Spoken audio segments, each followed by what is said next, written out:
I ran, and everybody knew I was a rich person. I built a great company. And then they had, oh, but he'll never put in his financials because maybe he's not as rich as people think. Not that it matters, but I'm much richer. I don't need anybody's money. It's nice. I don't need anybody's money. I'm using my own money. I'm not using the lobbyists. I'm not using donors. I don't care. I'm really rich. The idea that Trump is a billionaire was the original big lie. In fact, it helped make him president. Well, surprise, surprise, it turns out he's not as rich as he claimed to be. Trump's lawyers informed the court today that he has not been able to secure a bond for the $464 million judgment against him and his co-defendants in the New York civil fraud trial. His lawyers now say that getting a bond in the full amount is a, quote, practical impossibility after reaching out to some 30 companies. They say that that's because most companies will not accept his properties as collateral and instead are looking for cash to cover the bond. The clock is ticking for Trump with only 1 week left to post the bond, or New York Attorney General Letitia James can start seizing his assets, which she said she's ready to do. And this is the inherent problem with a man running for president who's increasingly desperate for money, because who knows what he might do to find it, from potentially looting the RNC, thanks to his newly installed loyalists, including his daughter-in-law, to getting help from some of his foreign dictator friends, to launching fresh rounds of disinformation to bamboozle his way back into the White House. Joining me now is Barbara McQuade, former U.S. attorney, professor at the University of Michigan Law School, and author of the New York Times best-selling new book, Attack from Within, How Disinformation is Sabotaging America. First off, congratulations, Barb, on the new book. Very exciting and very important. Disinformation. And I wanted to go back to that first lie, because Donald Trump used the ruse of him being super wealthy to attract a lot of supporters. And the fact that he was famous also helped. That is now falling apart in the wake of him being called to the carpet to produce the cash. What do you make of the possibility that he might end up having to cough up some property? Yeah, you know, he has always campaigned on this idea that I am not beholden to anybody. I don't need donors. I don't need money from anybody because I'm independently wealthy. I'm rich. He says it all the time. Well, it turns out he's not. And it turns out the only reason he was able to amass this fortune is because it was built on a foundation of lies. That's what was exposed in this case. And so now he owes more than $450 million. And, Joy, the reason a bond is required when somebody wants to appeal is because that money is now due and owing to the taxpayers of the state of New York. And so if he wants to delay an appeal, that's fine, but he has to put the money up because it's designed to avoid someone filing a frivolous appeal just for the purpose of delaying the payout. Now, he says 30 lenders of bonds have said, we can't provide you with a bond. You're not a good credit risk. Well, that's the very reason that the state wants this bond. He's trying to offer a discount of putting up $100 million.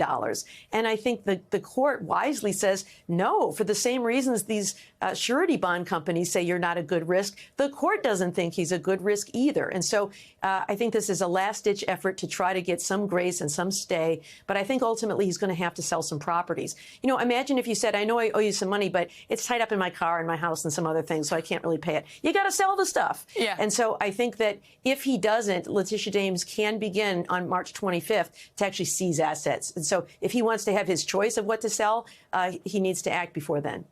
But now, having pervade being on The Apprentice and people perceiving him as the people's billionaire, now he's been president, which has afforded him a lot of latitude in terms of avoiding all of these court cases, which is now down to 88 criminal counts.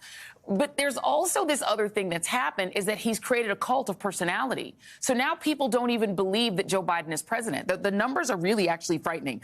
36% in a Washington Post poll don't believe that Joe Biden is even the president of the United States. And we're seeing this kind of disinformation really ratcheted up. It was ratcheted up in 2016. It's how he became president. The first time Russia got involved and did it. We're now seeing AI used. What is the risk of disinformation in the upcoming election? Oh, I think it's enormous, Joy. I think, you know, we've seen these tactics of authoritarians for decades with, repetition and conspiracy theories and big lies and other things. But Donald Trump has something at his disposal that Hitler and Mussolini didn't have, and that's social media. Truth Social artificial intelligence. And so I think we are going to be bombarded with all kinds of false claims. You know, the normalizing of violence by talking about bloodbaths, revisionist history by talking about January 6th attackers as hostages. And I worry about even other things. You know, one of the strategies of the corrupt is not to exonerate themselves from their corruption, but to portray everyone else in the system as corrupt. And I fear that's what we're going to see, is all kinds of smear campaigns against Joe Biden so that you can say, well, look, everybody's corrupt. So you might as well pick the one who shares your worldview, because if everybody's corrupt, then corruption doesn't matter. Right. And that is literally what he got impeached for the first time, was trying to create a ruse that Biden was doing some corruption with Ukraine because he was doing funny stuff with Russia. Do you consider it part of the disinformation campaign for Trump to flip these ideas, to say that it's Biden who's the threat to democracy, to take the language of hostages, which we think about the Israeli hostages and other hostages being held by Hamas, but say, no, that's actually the people in prison? Do you consider that to be part of a disinformation campaign?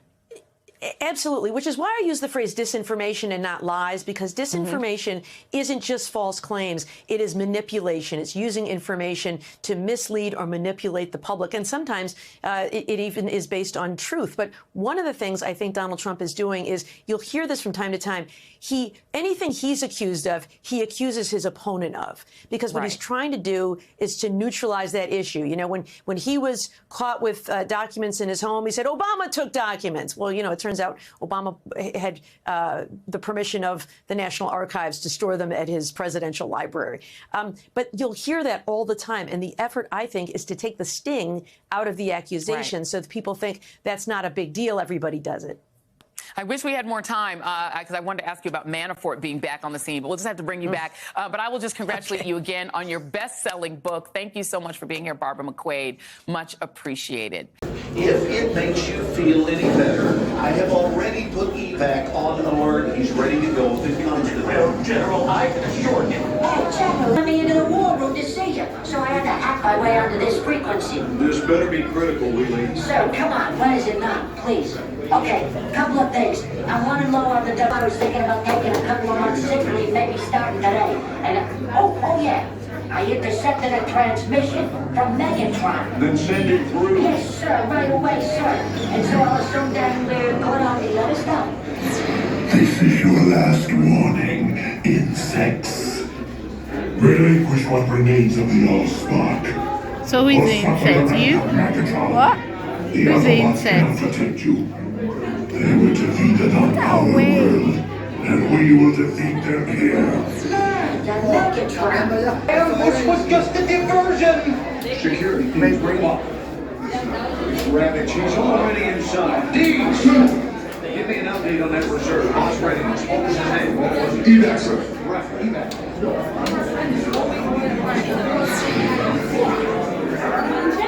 She's right in front.